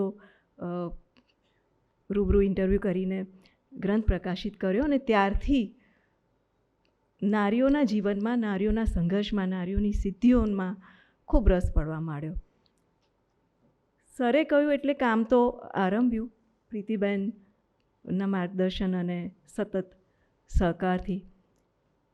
જેમણે અધિકરણો લખ્યા એ તમામ મહિલાઓ ઉપસ્થિત છે. ખૂબ સુંદર એમણે કામ કર્યું હતું. પણ હા, સંપાદન કરવું એક ભગીરથ કામ હતું. 1025 મહિલાઓ અને હું અને પ્રીતિબેન કામ કરતા જઈએ ત્યારે યાદ આવે કે અરે આ તો રહી ગયા, અથવા તો અપડેશન સમય જાય એમ કોઈક મહિલાને એવોર્ડ મળ્યો, કોઈક મહિલાનું નિધન થઈ ગયું, તો સતત અપડેશન કરતા રહેવામાં પણ ખાસો સમય ગયો. માહિતી મેળવવામાં, પ્રીતિબેને કહ્યું એમ ફોટાઓ, વિગતો પ્રાપ્ત કરવામાં. પણ કામ કરવાની ખૂબ મજા આવી. અને રેનાનાબેન અને જ્યોત્સનાબેને એ વાત પર બહુ પ્રકાશ પાડ્યો કે હજુ આજે 21મી સદીમાં પણ 25 વર્ષ વીતી ગયા. 21મી સદી શરૂ થઈ ત્યારે બહુ ચર્ચાઓ થઈ કે હવે નારીઓના જીવનમાં મોટું પરિવર્તન આવશે, સમાજનું માઇન્ડસેટ બદલાશે, માનસિકતા બદલાશે. પણ એમણે કહ્યું એમ હજુ વાર છે મંઝિલે પહોંચવામાં. એની પ્રતીતિ નારીકોષનું સંપાદન કરતી વેળાએ પણ થઈ. અને જેમ જ્યોત્સનાબેને અને રેનાનાબેને કહ્યું કે આમાં જે સ્ત્રીઓ છે એમાં મોટાભાગની સ્ત્રીઓએ અનહદ સંઘર્ષ કર્યો છે. અને એ એટલા માટે કે અમે 1850 પછી જન્મેલી સ્ત્રીઓની આમાં વિગતો આવરી છે. હવે 1850માં જન્મેલી સ્ત્રી એણે પોતાના ક્ષેત્રમાં જે પ્રદાન કર્યું હોય અથવા તો જે સિદ્ધિ મેળવી હોય ત્યારે 20મી સદીની શરૂઆત, જો આજે પણ સ્ત્રી પુરુષ વચ્ચે આટલી અસમાનતા અને ભેદભાવ હોય તો એ જમાનામાં એણે કેવો સંઘર્ષ કર્યો હશે. એટલે દેશના જે પ્રથમ મહિલા ચીફ જસ્ટિસ રાજ્યકક્ષાના લેવલે થયા લીલા શેઠ, એમણે એક ઇન્ટરવ્યૂમાં કહ્યું હતું કે હું જ્યારે વકીલ બની ત્યારે મને ક્લાયન્ટ મળતા જ નહોતા. મારી ચેમ્બરમાં હું નવરી બેસી રહેતી, કારણ કે મોટાભાગના ક્લાયન્ટ પુરુષો હોય અને એને એમ થાય કે એક સ્ત્રી મને શું ન્યાય અપાવશે. એટલે મારે મારી કાબેલિયત પુરવાર કરવા માટે ફક્ત પુરુષ સમકક્ષ અથવા તો પુરુષની જે મેલ વકીલ હતા એમની સમકક્ષ એમની કાબેલિયત જેટલી કાબેલિયત પુરવાર કરવી જરૂરી નહોતી, એનાથી પણ વિશેષ કાબેલિયત પુરવાર કરવાની હતી તો જ મને ક્લાયન્ટ મળે. અને એ સંઘર્ષ એમણે કર્યો. એટલે નારીકોશના સંપાદન કરતી વખતે ઘણી બધી સ્ત્રીઓને જાણતી હતી, ઘણી બધી સ્ત્રીઓ વિશે અજાણ હતી. જાણીતી અજાણી તમામ સ્ત્રીઓની જે સંઘર્ષ ગાથા અને જે સિદ્ધિઓની વાત છે એ ખૂબ પ્રેરણાદાયી છે. જ્યોત્સનાબેને ખૂબ બિરદાવ્યા અમને, પ્રીતિબેનને અને અમને અને લેખિકાઓને જેમણે આવું સુંદર કામ કર્યું છે. એક રીતે ભગીરથ કામ હતું, પણ કામ બહુ મજાનું હતું. અને થોડીક મૂંઝવણ એ પણ થાય કે કોણ વાંચશે. આજે ઓનલાઈન બધું જ થઈ ગયું છે, આ પણ મૂકાશે જ ઓનલાઈન, મને શ્રદ્ધા છે. પણ પુસ્તક વંચાય એ ખૂબ જરૂરી છે. અને બીજી મહત્ત્વની વાત એ કે દરેકે કહ્યું કે હવે પછીનો જે ગ્રંથ છે એમાં એવી સ્ત્રીઓની વાત હશે કે જેણે હસતા હસતા આ સિદ્ધિ પ્રાપ્ત કરી, હસતા હસતા એ સોપાનો ચડી. એટલે નારીકોશના આ કામમાં મને જોતરવા માટે કુમારપાળભાઈનો ખૂબ ખૂબ આભાર, તમામ લેખિકા બહેનોનો ખૂબ ખૂબ આભાર, વિશ્વકોશ પરિવારનો જે સતત અમને પ્રોત્સાહન આપતા રહ્યા છે અને ખૂબ સહકાર આપતા રહ્યા છે, તમામનો ખૂબ ખૂબ આભાર. દેવાંગી બહેને પણ બહુ સુંદર વાત કરી કે એક સ્ત્રીનું અસ્તિત્વ એ કેટલા થોડા સમયમાં ભૂંસાઈ જાય છે. એટલે એવી આશા રાખીએ કે નારીકોશના હવે પછીના જે ગ્રંથો થાય એમાં એ સ્ત્રીની 7 પેઢીઓ સુધી એનું નામ જળવાય એવી કામના અને પ્રાર્થના કરીએ. આજના પ્રસંગને દીપાવવા માટે રેનાનાબેન વિશેષ દિલ્હીથી આવ્યા છે. જ્યોત્સનાબેને તો એમને મેં મીડિયામાં હતી ત્યારે ખૂબ ખૂબ નવાજ્યા છે અને દેવાંગીબેનની હું અનહદ પ્રશંસક છું. પ્રીતિબેન અને ટીનાબેનનો તો સહકાર ખૂબ રહ્યો છે. એટલે નારીકોશના આ 3 ભાગોનું જ્યારે આજે લોકાર્પણ થઈ રહ્યું છે ત્યારે વિશેષ આનંદ પણ છે. અભિનંદન તમામને, અને વિશેષ કરીને રેનાનાબેન, જ્યોત્સનાબેન, દેવાંગીબેન. અમે વિચારતા હતા કે કોના હાથે આ વિમોચન કરાવીએ, કારણ કે આટલી બધી સ્ત્રીઓ અને એ દરેક અહીંયા ઉપસ્થિત રહે એવી અમારી તો કામના હતી, પણ એ શક્ય નહોતું. પણ મંચસ્થ આ 3 મહિલાઓ જે ફક્ત મારા માટે જ નહીં, ફક્ત મહિલાઓ માટે જ નહીં, પણ સમગ્ર સમાજ માટે એક ઉત્તમ પ્રેરણાનો સ્ત્રોત છે. એમણે એમના પોતપોતાના ક્ષેત્રમાં જે સુંદર કામ કર્યું છે એ હંમેશા માટે આપણા સૌ માટે એક પ્રેરણાનો વિષય રહેશે અને આપણને હંમેશા પ્રોત્સાહન આપતા રહેશે, માર્ગદર્શન આપતા રહેશે એવી આશા સાથે વિરમું છું. નમસ્તે.